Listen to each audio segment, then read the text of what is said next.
I hand over to John. Thank you.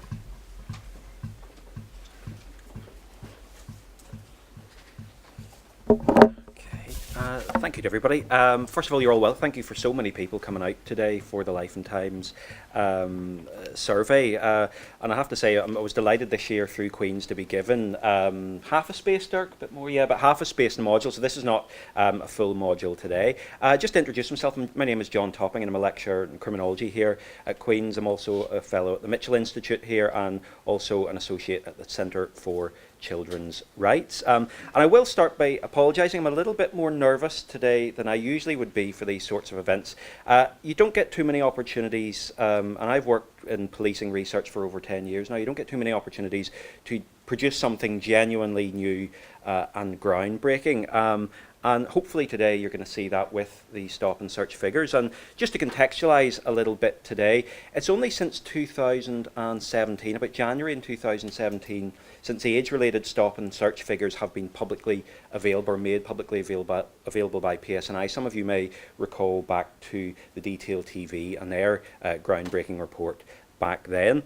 So what this represents today is the first really dedicated results in relation to young people's direct experiences of stop and search by PSNI. And this represents the first research of its kind in the lifespan of PSNI since it came into existence in 2001. Also, just before I get going, I want to thank Dirk as well for any of those who work with me. You know, I'm not a quantitative person. Dirk did all the statistical analysis for me, so I'm just hopefully going to bring that to life today. And I suppose I want to talk about a little bit of context around stop and search for everybody. I think it's one of those ubiquitous terms which everybody's probably heard of. Everybody's familiar with stop and search, but what exactly does it mean?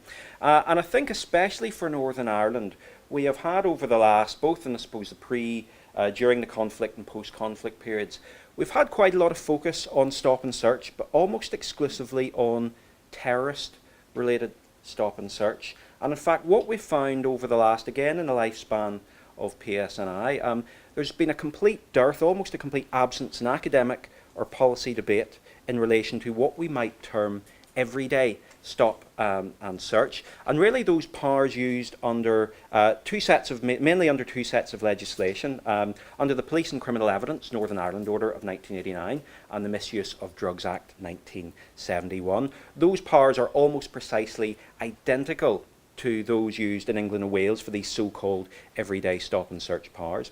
And essentially what that does, that gives PSNI officers the power where they have reasonable suspicion, and I'll come back to that later on, where they have reasonable suspicion to stop and search a person for perhaps a prohibited item, or if they believe that they've something on them which may be illegal. And I suppose that begs a question: if we've got similar powers in relation to England and Wales, how much are we using them? And again, this sets the context. And what we actually find when you dig into some of the figures, that PSNI are using these everyday stop and search powers at an average of about, at 13 per thousand of population for 2016-17. That actually compares to 5 per thousand of population in England and Wales and about 9 per thousand of population in Scotland. So we're doing stop and search a lot more than the rest of the UK. And in fact, since 2004-05, stop and search, the use of these everyday powers specifically by PSNI has increased by 74%. Okay, so this power has increased by 74%, which is quite remarkable in and of itself. If we then drill down into 15 to 17-year-olds, now PSNI don't release a 16-year-old category, they have a 15 to 17-year-old, which of course sits perfectly with the Young Life and Times.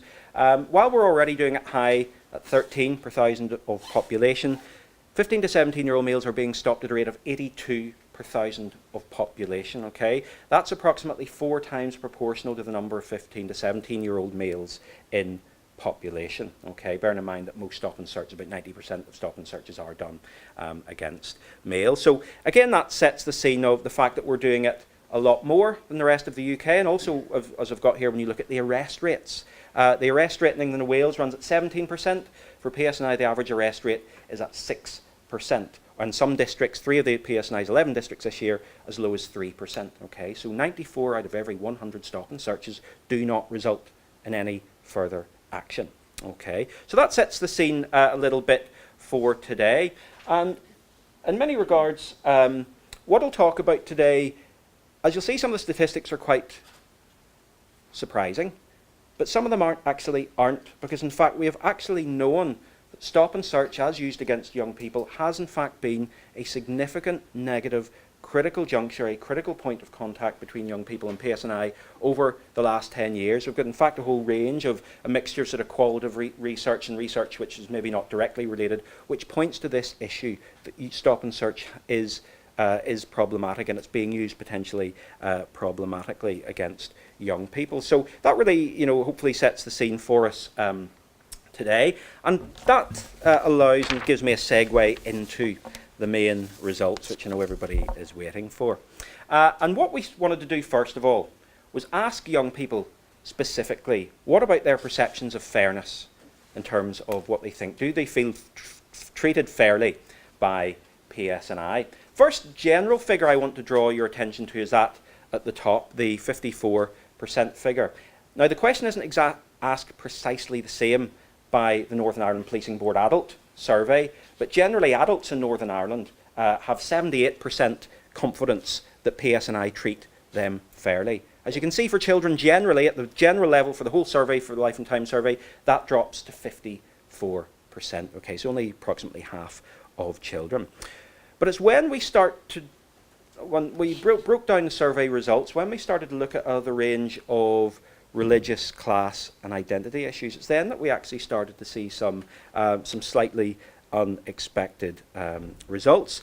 And firstly, what we see is that there is a generally higher level of sense of fairness of treatment within, as you can see here, both Protestant and loyalist young people. Okay, that's above the average result that we have. And that also showed greater consistency across all, as you'll see throughout the survey, that greater consistency across all our different measures.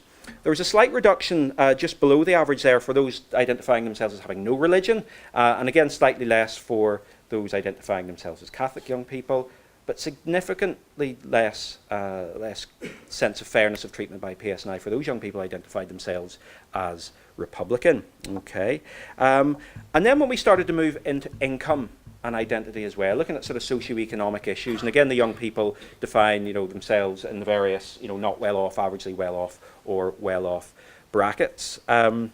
We found actually even more polarization around this sense of fairness. Of course, that we can see that 78% of well off, those defining themselves as well off from mixed backgrounds, had sense of fairness in terms of treatment by PSNI significantly higher than the average. That dropped down again to about 61% for people identifying themselves, young people, as Protestants, but down to 37% for those identifying themselves as not well-off Catholic young people.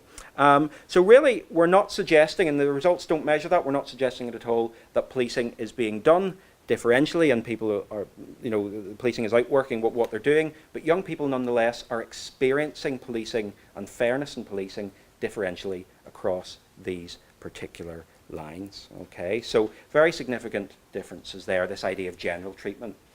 So moving on then to actual PSNI stop and search. And again, it's only half a module here today, so I'm not going to spend too long. The full report, there's a copy there. I wanted to break this down into experiences and processes. Okay, and these are young people with direct experience, not just what they think, but direct experience of PSNI stop and search. And the first one is this 1 in 10. 1 in 10 of our respondents in the Life and Time survey reported to have been stopped and searched in the last 12 months. Now remember back to the figure at the start, the young people are being stopped at roughly 82 per thousand of population.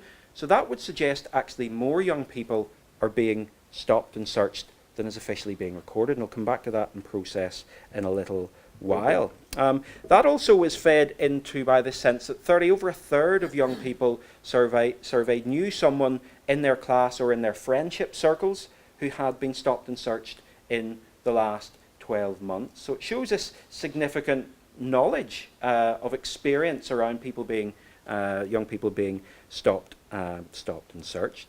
And then when we started to break that down by socio-demographic issues, we started to see other very stark issues emerging. Primarily, if you live in urban areas, you have a much greater chance of being stopped and searched. So those living in urban or large city or suburban areas had a 20% had been stopped and searched in the last years, compared to only 8% of countryside dwellers. Then when we layered on top of that income bracket, only 7% of well-off respondents had been stopped and searched in the last 12 months, compared to 18%, almost 1 in 5 of not well-off. So what we're saying here is that by virtue of living in an urban area, being from a deprived area, you're 2.5 times more likely to be stopped and searched. Okay, and that is quite stark across those figures. So there's a general focus. What that shows is there's a general focus of PSNI stop and search in urban, socioeconomically deprived areas. Okay, regardless of criminality, regardless of levels of crime. So that allowed us to see into experiences, what people had how much it was happening. Then the process. Okay, now this is very important when we talk about process, and this is for us this was a very unique, because this has never been done before. This is a unique window into how PSNI are conducting their stop and search practices against young people in Northern Ireland. Okay, and as PSNI officers are trained in, okay, when they go through their officer training, as is guidance and I suppose policy from what is the College of Policing in the UK, which sets national standards and policy, PSNI officers must do this when they engage a stop and search. There's a principle called go wisely. Okay, and that go wisely is this. First of all, there must be grounds for the stop and search. Again, reasonable suspicion is in fact a legal test which must be satisfied every time. So there must be grounds for the search. There must be an object to the search. They must, if they're not in uniform, have a warrant card or be able to identify themselves. They must also give their station. They must also allow the person stopped and searched or make them aware they are entitled to some sort of receipt or record of that. They must also state the legal power used, and then of course the stating the why of the go wisely, that you are detained, the young person is detained, and then conduct the stop and search. So remarkably for our findings, what we found from young people was that in 69% of cases there was no clear reason given for the stop and search. So in 69% of cases, PSNI officers were potentially not meeting the legal threshold for use of the power in the first place. Okay. Moving on then, what we also found is that 88% said there were the officers did not identify themselves, nor did they provide their station number. Okay, so again going against official policy and training. And very, very significantly, 90% of those respondents in the survey, Young Life and Time survey, said that no details were recorded in the electronic device and no record or receipt was given. Which means then there is no record, which means then there is no trace of the stop and search, which means then there can be no accountability for that stop and search interaction. And the other interesting small caveat that we found was that 57% of those respondents actually had their name and address recorded in the officer's notebook.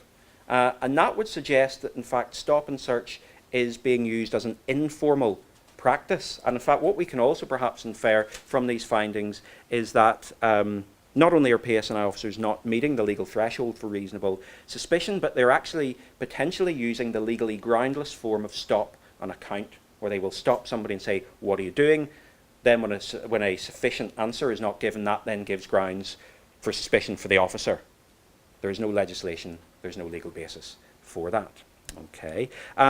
So what we're saying here overall is that first of all, in terms of the experiences, we have what we might broadly call stop zones, places where practically stop and searches are more likely to happen by virtue of circumstances other than criminality. And also in terms of process, we have found very significant issues with how PSNI are actually using those powers. Okay. So that's the picture so far. Oh, I've done something shouldn't. Right, there we go. We then wanted to probe further into that. For those who had been stopped and searched, what about the outcomes?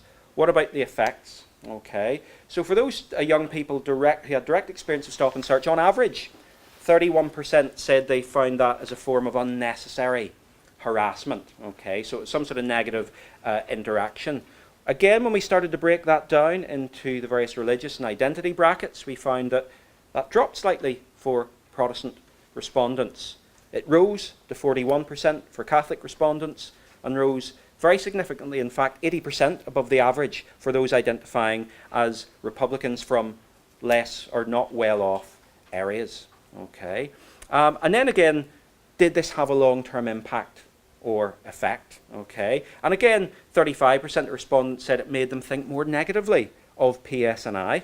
Okay, again, that dropped to 25% for loyalists, 27% for Protestants, but rose again for those identifying as Catholics and rose significantly again for those identifying as Republicans. Okay, so again, very significant variation along these lines. One thing I would draw attention to is this 60% figure here, that 60% of all stop and search encounters, the respondents identified it was actually done in a in a fair and respectful way. So again, it's not our place today to draw inferences around that, but something is feeding into perceptions of contact with PSNI. Okay, so really where we are with that, this is the first and has been the first ever research in the history of PSNI into young people's experiences of stop and search. As I said, there's a much more detailed account of that in the research update there. So what it means is this, okay, that if you live in urban, socio-economically deprived areas, not only are you much more likely to be stopped and searched, but that also acts as a very strong predictor for having negative attitudes towards PSNI, quite possibly because you're stopped and searched more often. We know all the research points to stop and searches generally having a net negative effect on police-community relations. Okay, we've also found, as I've said, very significant differentials in the experience of young people and stop and search contact with PSNI. Okay, we find on average, as you've seen, slightly lower than average issues with Protestants, but of course for Catholic and Republican identified children, very significant, more negative differences existed there. We also have for the first time a window into PSNI stop and search practice. It's impossible to follow around a PSNI officer every minute of every shift of every day to look at what they do, but when you look at the overall patterns of use for stop and search by PSNI, which is elevated or significantly elevated compared to the UK, even more elevated for use against 15 to 17-year-olds, then you start to look at the procedural issues which we have identified. It does suggest that the power is being used beyond or not meeting the legal thresholds or policy thresholds for its use in the first place, which itself raises very significant issues.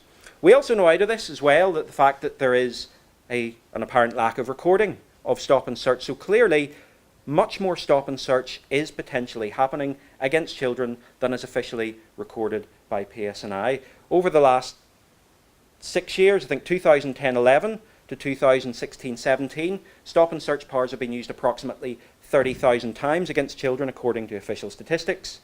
This may suggest that figure is even higher. And very finally, under the PACE Code of Practice A, which governs use of PSNI's stop and search powers, that very clearly says that if there is evidence that the powers are not being used appropriately, that the powers and their use should be brought into question. Also, PSNI's own Code of Ethics, which clearly identifies that if there is disproportional use of police powers, that must be justified. So we're raising the issue, is that justified? And also as well, as built in to PSNI's Code of Practice A, which governs our use of everyday stop and search powers, is the UN Convention on the Rights of the Child. Are PSNI meeting those standards? Our evidence would suggest from our sample, potentially not.